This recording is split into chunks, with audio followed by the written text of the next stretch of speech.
and welcome. I am Ladi Akeredoluale. Tonight, Federal High Court fines police 12.5 million naira for unlawful arrest and detention of Nigerian Peace Corps officials in Abuja. High Court in Lagos orders interim forfeiture of Ikoyi flat, where 13 billion naira was found by the EFCC in April this year. On our big story tonight, our spotlight is on the living condition of students at the Command Secondary School in Ibadan, the Oyo State capital. And the Saudi government says 201 persons are being held in its anti-graft crackdown. More than $100 billion believed to have been embezzled in recent decades.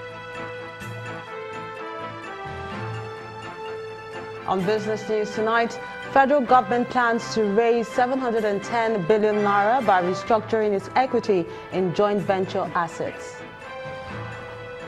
And on sports news tonight, the Super Eagles of Nigeria arrive in Constantine, Algeria, ahead of Friday's 2018 World Cup qualifier against the Desert Warriors. And from Abuja, Anambra residents march for credible and violence-free governorship poll as APC says it's ready for the November 18th contest.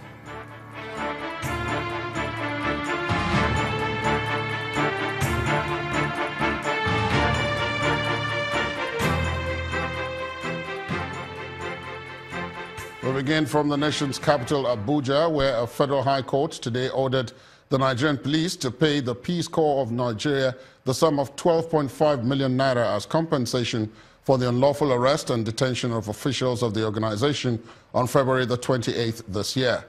The court also ordered the police to immediately unseal the corporate headquarters of the Peace Corps in Abuja, sealed since February when the police invaded the premises during its official commissioning. Our correspondent, Amaka Okafo, reports. On the 28th of February 2017, shortly after the official opening of the Peace Corps office in Abuja, the Nigerian police and other security agencies invaded the premises of the organization and arrested 49 persons, including the commandant of the organization, Mr. Dixon Akko, who were subsequently paraded and charged to court. However, after 10 months of legal battle, the Peace Corps of Nigeria has won the right to regain its premises, which was sealed by the police, while the commandant of the organization and 49 other officials who were arrested have been awarded compensation.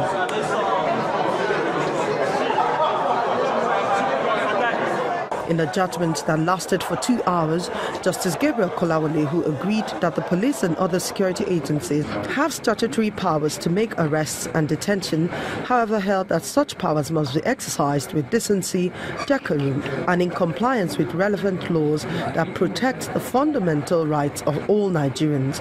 But in the instant case, Justice Kolawole held that the police failed to establish that the Peace Corps officials have committed any crime when they swooped on them and arrested 49 of them and also sealed their premises. Justice Kolawole therefore ordered the police to pay the sum of 12.5 million naira to the members of Peace Corps for unlawfully detaining its officials so as to assuage the harassment and intimidation suffered during the arrest. He also ordered the Peace Corps House, which was sealed since February 28, 2017, to be opened immediately and that no attempt must be made to frustrate officials of the organization from accessing the building. I hope that the Nigerian police will respect this judgment, so that we can continue to have one peaceful Nigeria. Because if they continue to exercise, perpetrate their illegality and lawlessness, that will affect, Nigeria as one common nation. The Incorporated Trustees of the Peace Corps had in March 2017 instituted a 2 billion naira suit against the Nigerian police for invading its headquarters in Abuja. Amaka Okafo, Channels Television News. Still on legal matters, a federal high court, this time in Lagos, today ordered the interim forfeiture of a property on Osborne Road in Ikoyi, known as Flat 7B, to the federal government. It is the property linked to the dismissed Director General of the National Intelligence Agency, Ambassador Ikoyi, where the EFCC recovered the sums of $43 million, 27,000 euros and 23 million naira on April the 12th this year. In an ex parte application brought before the court by counsel to the EFCC, Mr. Rotimi Oyedepo, the commission told Justice Saliu Saidu that the funds used to acquire the property belonged to the federal government, but were fraudulently converted to the use of one Chobe Ventures, which was used to acquire the property. In an affidavit supporting the application, an investigating officer of the EFCC detailed how the commission obtained intelligence reports which showed that huge sums of money in local and foreign currencies were being surreptitiously kept in the Osborne property. The EFCC also detailed how the property was acquired for the sum of 360 million naira from Chobe Ventures, whose directors are Ambassador Ayo and Mrs. Folashade Oke. After listening to the EFCC and reviewing the evidence submitted in proof of the application, Justice Saidu granted the interim forfeiture order and directed the EFCC to advertise the order within 14 days in any national dailies to serve as notice to Chobe Ventures, its directors, and any interested persons to come before the court to show cause why the property should not be permanently forfeited to the federal government. He then adjourned till the 30th of November for such interested parties to appear in court. The Senate has directed its Committee on Diaspora, Foreign Affairs and Special Duties to investigate the circumstances surrounding the death of 26 Nigerian girls in the Mediterranean Sea on their way to Italy. The chairman of the Senate Committee on Diaspora, Senator Rose Oko, is asking for an emergency measure to address the root causes of the exodus of young Nigerians to foreign lands. She's also calling for massive enlightenment on the risks involved in traveling through the Mediterranean Sea to Europe. Our correspondent, Linda Ikoyi, reports. A dangerous exodus of young people from Nigeria to Europe is happening in the full glare of the world, and it appears nothing is stopping this trend. Thousands of Nigerians are making this perilous journey through the deserts of Libya and on the Mediterranean Sea in small barges in an attempt to get to Europe illegally. The journey comes at a huge cost. Hundreds die at sea and in the deserts. On Monday, 6th November, the bodies of 26 Nigerian girls aged between 14 and 18 were discovered in a Spanish warship, Cantabria, carrying 375 migrants to Europe. The Senate is concerned. The chairperson of the Senate Committee on Diaspora says it is time for government at all levels to go beyond being horrified to taking proactive and urgent emergency measures to address the root causes of the exodus. Even more horrifying is the suspicion that they have been sexually abused and murdered. The Senate is concerned that as at May 2017, it was reported that about 10,000 Nigerians had perished along the Sahara Desert, Libya, Mediterranean Sea route. For some lawmakers, the death of the 26 Nigerian girls is a part of a series of tragedies which has gone on for far too long. It's unfortunate that African nations, including Nigeria, continuously ignore this tragedy that is before us. We were all aghast at the news. In the House of Representatives, the House leader is calling for an investigation into the cause of death of the 26 Nigerian girls. The question that arises now is, how come they were found dead at sea? What happened to the remaining passengers that went away alive? The Senate and the House of Representatives have directed its committees on diaspora and foreign affairs to liaise with the Libyan embassy and investigate the circumstances surrounding the death of the 26 Nigerian girls in the Mediterranean Sea en route Italy. Linda Ikoyi, Channels Television News. Experts in international relations are not on the same page with the Minister of Foreign Affairs on why Morocco should be admitted into the Economic Community of West African States, ECOWAS. While the minister's position is that admitting Morocco into the community may be economically beneficial to the country, the experts disagree, insisting the move will adversely affect Nigeria economically and politically. They were speaking at a one-day public hearing organized by the House of Representatives on the call to review Nigeria's membership of ECOWAS in view of Morocco's bid to be admitted into the regional body. Our correspondent, Lanre Lasisi, has that report. Should Nigeria review its membership of the Economic Community of West African States in view of Morocco's bid to be admitted in the regional body? This is the burning question before this gathering organized by the House Committees on Foreign Affairs and Cooperation and Integration in Africa. Appearing before them is the Minister of Foreign Affairs, former career ambassadors, among others. The chairman of the Foreign Affairs Committee outlines the focus.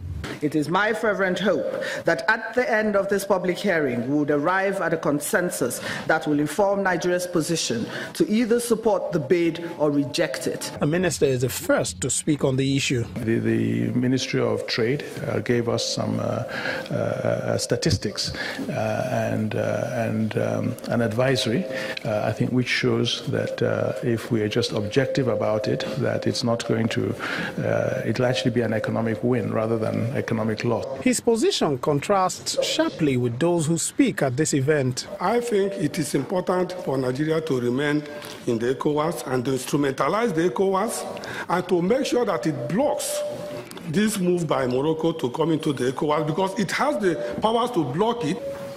Is going to be a problem that we will never be in a position to solve if for now we do not block Morocco eternally.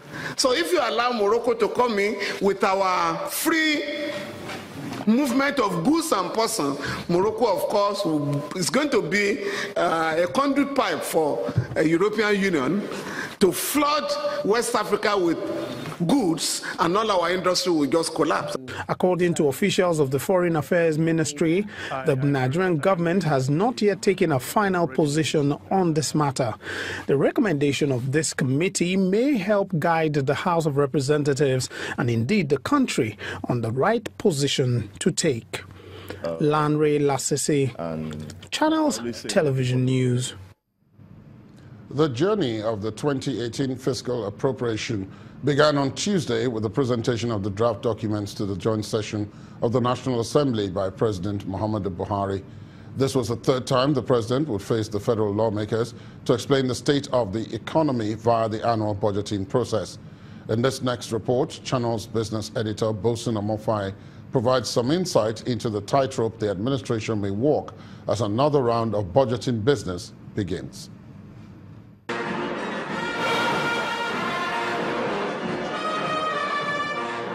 The next fiscal year, 2018, is crucial for the Buhari's administration. It is an electioneering year and a midway for the government, pursuing a 4-year economic recovery and growth plan program that terminates in 2020. The budget 2018, called a consolidation, seems to bring together the 3 fiscal appropriations so far pursued by the current government. But while the administration prides itself with a record capital vote of 1.3 trillion naira for 2016, the current budget that started in June this year hangs in the balance, as a mere 450 billion naira has so far been spent on capital expenditure, with just 6 weeks left to the end of the year. On Tuesday, the president says he looks to see another 500 billion naira capital spending by year-end out of the 2017 appropriations. But economists like Bismarck Rewane at Financial Derivatives Company query the capacity of the economy to absorb such huge spending within the time frame. But you have to understand that there's what they call the absorptive capacity of an economy.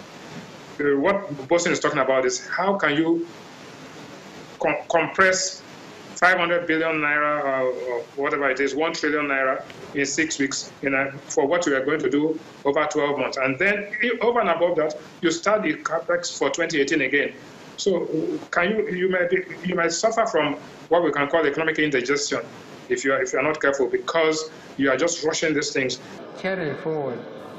The new budget 2018 presented this week has therefore raised the discourse around budget delivery beyond the numbers and the rhetoric. The 2018 appropriations are bigger and the assumptions considered reasonable within the broad economic framework, while the administration is banking on new and ongoing projects as well as new investments to deliver recovery and sustainable growth. The bottom line is this: the road ahead will be tough for the administration, whose balance sheet remains structurally skewed and subject to further shocks. But the upside remains positive, depending, however, on how much work gets done quickly and focused, in particular in 2018, as the journey to another transition begins in due course. Bosin Namofaye, Channels Television News. In part two, after the break, we'll be taking a further look at the 2018 budget, and we have a macroeconomic policy analyst, Professor Ken Ife, to examine the issues. Plus, Anambra residents demand violence-free governorship election come the 18th of this month. Please stay with us.